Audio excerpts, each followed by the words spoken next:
No, carry on.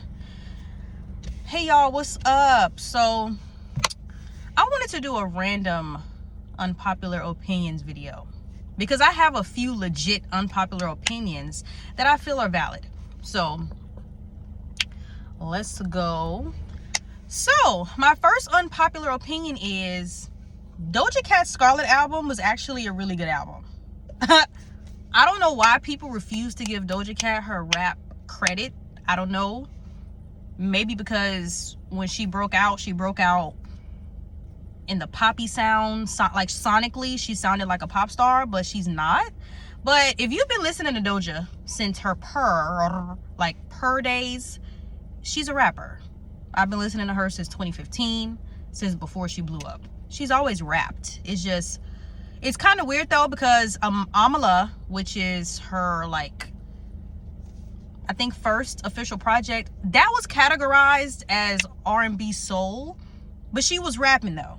So I don't really understand how people considered that not rap.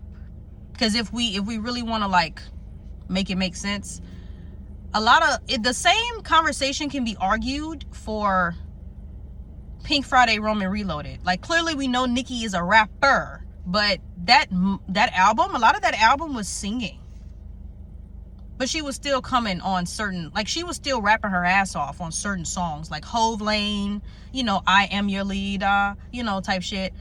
But like, she has those type of records on there, but she also has those other types of records where she's singing, and it's like Marilyn Monroe, that's a singing record. Whip It, Automatic, like there's songs on there where she is singing.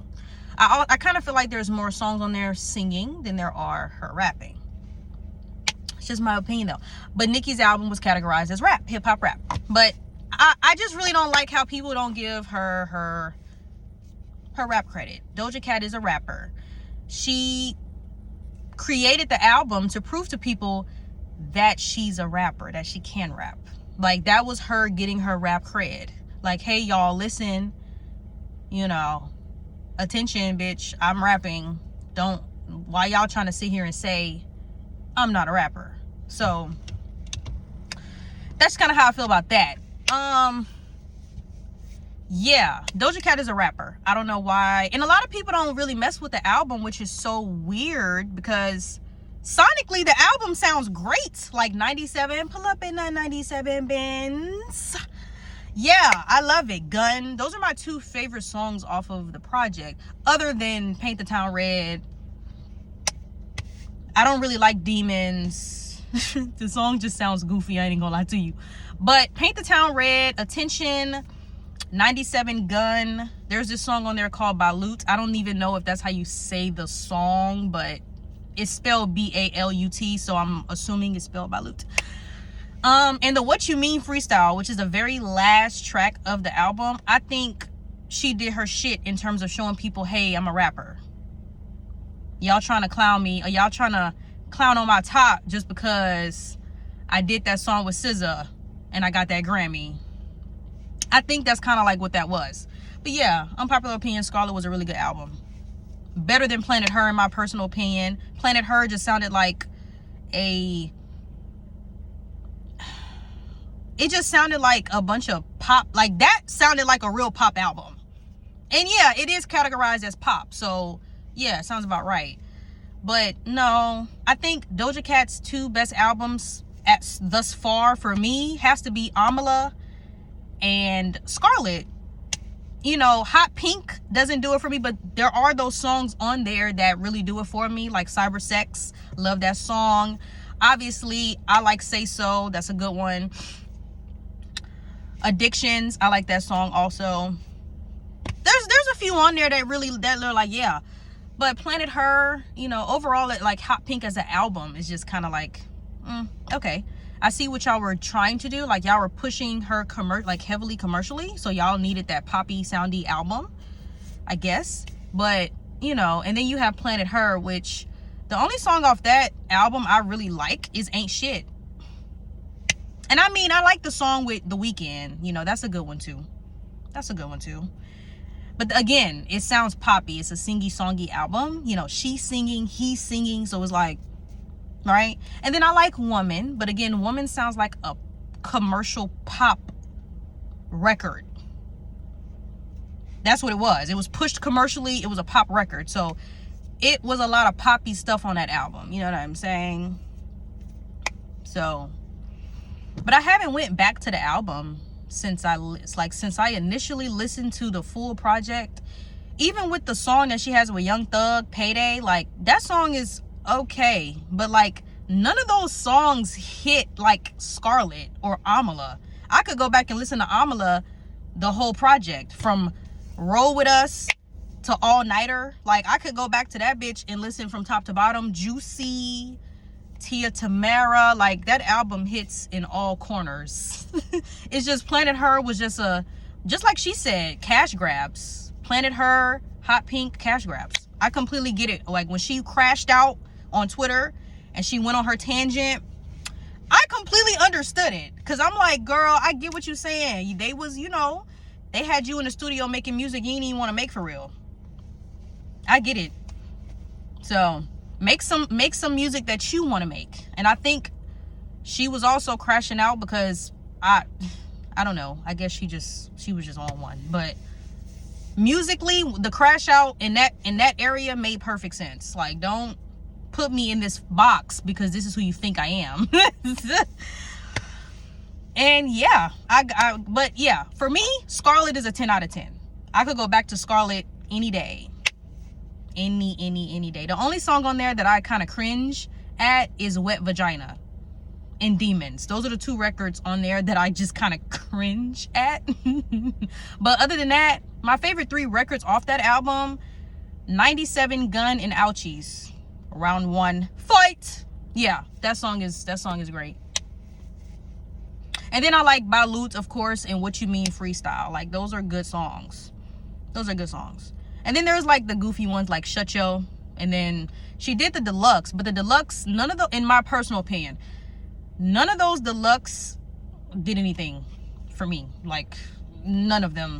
I mean, I tried it with, you know, Okay Loser and Urge with ASAP. I tried to get into, I just can't. But the original Scarlet album, 10 out of 10 for me. Next unpopular opinion is Tommy Richmond's Spotify performance was fire. The man can actually sing his song. That's something that we haven't seen in a long time. New artist wise, like artist dead ass going up on a stage and I ain't never represent, baby. No wrong. Like he sounds exactly like the record. And we haven't seen that in a long time. So he is something special. And I see what Brent sees in him. I see it. I see the vision. I see the whole vision. I see it. Because, yeah, he actually got up there, sung that song. Like he sung that song. He was great singing that song. He sounded better than the record. Like all that extra, you know, I'm not a producer. I'm not an engineer. But all that extra stuff that they did with his voice on the studio recording, they could have left that out. And you know, I think he should release a acoustic version of that performance because that performance was fire. I know a lot of people was clowning him. I don't know why his performance got so much hate, but it really didn't deserve that much hate. It really didn't deserve no hate in my personal opinion. Unpopular. Everybody just kind of just felt like, oh, why are you singing it like that? Because that's how the song sounds. That's how he sounds. But okay. But he sounded awesome singing his song. Not many artists can get up and sound like the studio recorded version. You know, we got people ghost singing. So yeah, unpopular opinion. Tommy Richmond's Spotify performance, awesome. 10 out of 10 for me. Okay, so third unpopular opinion. I stand with Nicki in the JT situation because why would you agree to something and then renege on your agreement? I hate when people do that because I don't do that. If I tell you I'm gonna do something, I'm a dead ass do it. And if I forget, I'm gonna remember. Or if you remind me, I'm still gonna get it. Even if I forget for real, and I'm reminded, I'm still going to follow through with what I agreed to. So I feel like there was an agreement behind the scenes that happened, and somewhere along the lines, you know, she kind of drifted away and faded off into the sunset with the Barb support and the resources that Nikki shared with her, and kind of just said, okay, goodbye. Like Armand Wiggins, right? His whole theory behind the situation, I finally agree with one of his theories, because he makes sense. Like, y'all, something was supposed to happen. She was supposed to sign some paperwork and she didn't sign that shit. So now Nikki not fucking with you because you reneged. And we all know Nikki is a woman of her word. So why would you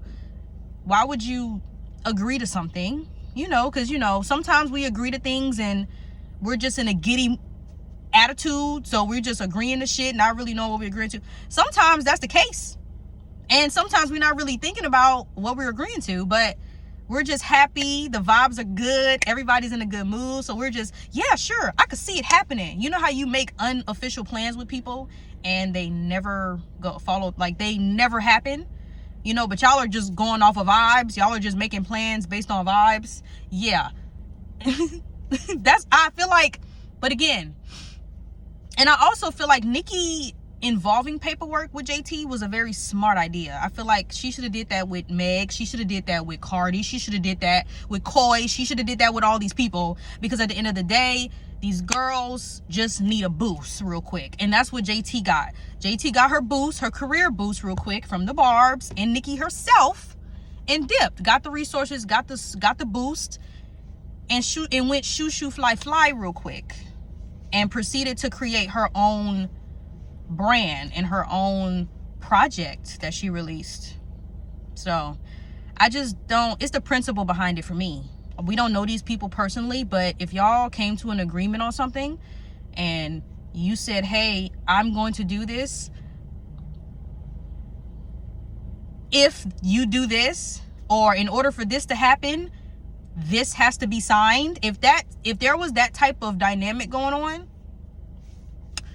I could definitely see why Nikki kind of just said, yeah, we're not fucking with her no more. I could see it. I could understand it. Because I would feel the same exact way. Like, you said you was going to do something. All right? We had an agreement. Okay? So you were supposed to sign XYZ, and then XYZ was supposed to happen. Or I said that backwards. You were supposed to sign ABC, and then XYZ was supposed to happen. And it didn't. So now ABC not happening. That's why we never got the the No Bars remix. I think that was a part of the deal too. That's just a theory though. We really don't know. We really don't know. But it's just a theory. And I kind of agree with Armand Wiggins' theory. Something was supposed to happen. Deals were not met. And I'm with Nikki, because don't agree to things that you're not going to follow through with. Fourth unpopular opinion. Oh my God, I miscounted. Fifth unpopular opinion. Everybody in America deserves a break from their jobs. Everyone deserves a vacation. Like, I stand firm in that. I believe people deserve breaks. I believe people deserve, even if you're taking a week off, just 5 little days, even 3 little days, you deserve it. You work. We all work. We all go to work. We all live at work. Some of us, right? We deserve breaks. I don't agree with jobs chastising people who want to go somewhere and they put their leave in, and, you know, knowing you got PTO in the bank, and they wait until you leave they want to change some shit up. No. Now all of a sudden your schedule is changed just because you took a little week off, or you took 3 little days off. Like, that's not how that goes. That's not how it should goes. Like, I said should goes. That's not how it should be. It literally should be, hey, months in advance. Even if you scheduled months in advance, it shouldn't be no confusion about, oh, well, you can't go or whatever. Like, I'm an advocate for that, because what do you mean I can't go? we all need a break.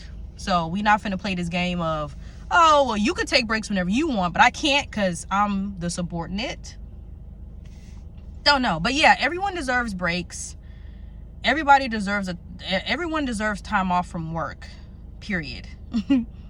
We all get tired of doing the same things every day. And sometimes we just want to spend time with family outside of our current state or city. Sometimes we just want to have some time to just really like disassociate. Sometimes, not all the time. Okay, like understand you got to come back to work, but at some point we all deserve a break.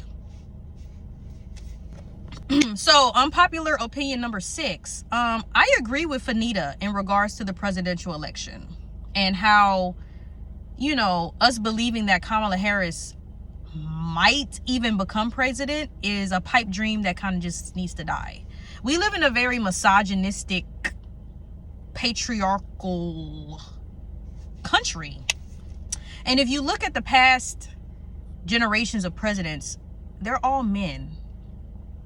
And I'm not saying she's not going to become president because of that. I'm just saying, can we be a little realistic and be open to people's perspectives on how they look and how they view the presidential election this year, given that, you know, Biden dropped out and then Kamala, you know, stepped her cookies up. But my whole thing is with the Fanita situation, the Fanita video that everybody was talking about, wrong messenger. I think she was the wrong person to be even delivering that kind of message. That's why people responded the way that they did. But I also feel like at the same time, we can't debunk her perspective. We just can't, given what has happened in history. We can't just debunk it completely. Like, there's always that thought in the back of my brain, at least, she might not become president simply off of the strength of her being a woman. And people think women can't hold those types of positions. So yeah, we could, I'm not opposed to voting for her. I would love my reproductive rights. Thank you. But, you know, whether I have my reproductive rights or not, I'm not having another child. Like, I'm not about to allow someone to tell me what to do with my uterus. Sorry, regardless of who's in office. I'm just being honest, okay? So if that means I'm gonna be put in the jail, I'll just be put in the jail. But no. But yeah, Fanita saying what she said in regards to the presidential election, her perspective is realistic. I can accept it because it does make sense. It's just how she said it and who she is saying it. It's Fanita saying it. So people are gonna be looking like, bitch, what? Wrong messenger. Wrong message and wrong messenger, kinda, in a lot of people's eyes, because people want Kamala to be the president. I want her to be the president. But my thing is, given what has happened in history, that might not happen. And if it doesn't happen, we need to be okay with that. Unfortunately. Because they did the same shit in 2016, you know, with Hillary and Trump, and everybody was so hyped and then come, you know, us voting, regardless whether you voted for Hillary or not, she didn't become president. And that was a bummer, for at least for me, because I'm like, dang, she made sense. She made actual sense. Okay, you know. But my thing is, it just, due to the bureaucracy of everything and the misogyny of the whole of this entire planet, because people think men just are supposed to hold these positions for whatever reason. Men don't even pay attention to detail, but they've been presidents. That's all I'm gonna say. I agree with Fanita's perspective on the presidency, the presidential election. I agree. It's how she said it that I don't agree with. But we got to be honest with ourselves and a little realistic. Kamala might not become president, just off of the simple fact that she's going up against a man, and historically all of our presidents have been men. So that is kind of like, I'm just understanding her perspective. Doesn't mean I'm gonna vote for him. It's just, you know, it's really up to the electoral college if you want to keep it a bean. But that's just what unpopular opinion. I kind of agree with Anita's perspective. So my 7th unpopular opinion is when people try to get things for free or get assistance through avenues. Well, I wouldn't say that this is an unpopular opinion, but I guess you can. But when people try to get things for free and go through different avenues to get things for free, there's so many hoops that they have to jump through just to get assistance. And if we're being honest, I would rather just pay for my convenience rather than going through a bunch of avenues and doing long periods of waiting just to get what I need. You know, like, it's easier to just pay for what you need in regards to trying to finesse to get what you need for free. Like, I would rather not finesse than to finesse. And that's like with anything. That's with anything. Like, for instance, if I want to get into the club and I know the club is $30, it's going to take me more time standing outside begging for someone to pay for my way in rather than me just going out and making the money to be able to pay my way to get in. Like, I would just rather pay for my convenience, pay for something that's considered convenient for me rather than trying to go through all these free avenues that take their fucking time, drag their feet, you know, trying to give you assistance. Because it's like a trend I've seen ever since I was a child. Like, people are trying to do things the finesse way. and sometimes they're not even trying to finesse. Sometimes they legit can't afford it. But I've noticed how they're just giving the runaround. Like, they're giving the runaround. They're giving her, hey, you got to go talk to this person. Here's a list of 50 people you got to talk to before you even are able to get what you need. It's just weird. So for all that, I could just pay for it. By the time the assistance is available to me, 9 times out of 10, I got the money, because you didn't have me sit and talk to 10 to 15 people for one thing, to be assisted in one thing. And on top of that, I've sat at least probably 30 days, 60 days waiting on the actual assistance to come through. I could have made that money by now, you know? And I kind of feel like that's kind of what they want people to do. They want people to figure it out for themselves. But there's a lot of programs out here that'll have you waiting. And I'm not talking about myself. I just see people go through it. I see the hoops that people go through, whether they're finessing, trying to finesse, or they're legit in need of the assistance. They're going through a bunch of hoops to try to get the assistance. It's weird. And then you're sitting around waiting on a phone call, or you're sitting around waiting on an email, and 30 days, 60 days go by. So I would just rather pay for it.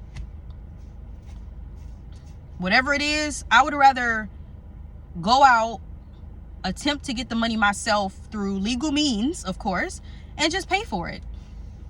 And if I can't pay for it, we gon' be on standby until I can. Meaning, I may not be able to get that right now. Maybe I need to look at some alternatives, you know? But, yeah.